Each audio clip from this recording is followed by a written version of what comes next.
Read and print the employee details using C program. C program through employee details read and print करायचे.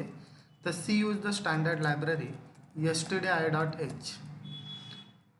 Structure is a user defined. Structure declare करताना inside the main function किंवा outside the main function.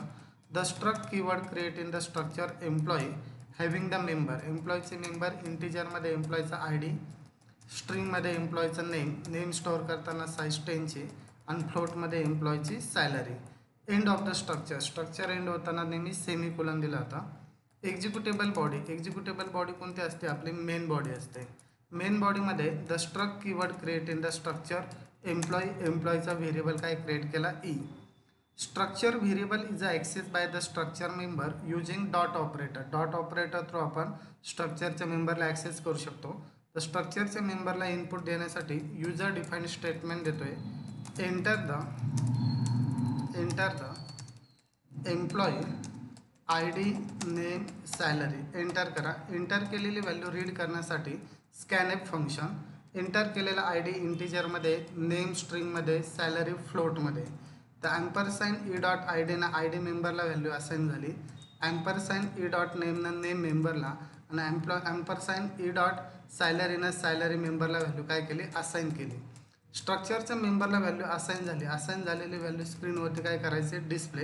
Display the employee details. एम्प्लॉईचे detail display करताना output फॉर्मॅटेडमध्ये आणायचं आहे. Output फॉर्मॅटेडमध्ये display करताना एम्प्लॉईचा ID, इंटिजरमध्ये एम्प्लॉईचं नेम, इंटिजरमध्ये एम्प्लॉईची सॅलरी, फ्लोटमध्ये. तर टेबल फॉर्ममध्ये आउटपुट आपल्याला डिस्प्ले करायचं आहे. तर डिस्प्ले करताना फंक्शन प्रिंटएफ आहे. तर एम्प्लॉईचा ID इंटिजरमध्ये म्हणून %D, नेम स्ट्रिंगमध्ये म्हणून %, सॅलरी फ्लोटमध्ये म्हणून %. ई डॉट आय डीने एम्प्लॉईचा ID, ई डॉट नेमनं एम्प्लॉईचं नेम आणि ई डॉट सॅलरीनं एम्प्लॉईची सॅलरी काय करेल? Display. Return 0 terminate the main function आपण टर्मिनेट करतोय. ॲप्लिकेशन सेव्ह करतोय. मग structure variable is a access by structure member. स्ट्रक्चरच्या मेंबरला इनपुट रीड केलं. दिलेलं इनपुट पुन्हा स्क्रीनवरती काय करायचं? आपल्याला डिस्प्ले करताना आउटपुट आपल्याला फॉर्मॅटेडमध्ये काय करायचं आहे? डिस्प्ले करायचं आहे. ॲप्लिकेशन एक्झिक्यूट करतोय. तर enter the employee ID 101, name is equal to Amol. अमोलची सॅलरी देतोय मी 25,000. व्हॅल्यू दिल्यानंतर एंटर देत चला.